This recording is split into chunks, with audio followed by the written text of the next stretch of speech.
Let me show you how to open CSVs and data frames in the data browser.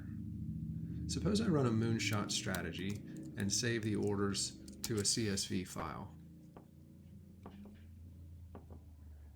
In QuantRocket, securities are identified by their security ID, or SID, and you'll often be working with CSVs that contain a SID column. You can use the data browser to see what symbols these are. Right-click on the CSV file name in JupyterLab, then click Open in Data Browser as Securities File. These are the securities in the order file, and now I can browse the securities, browse price charts, and other information about them.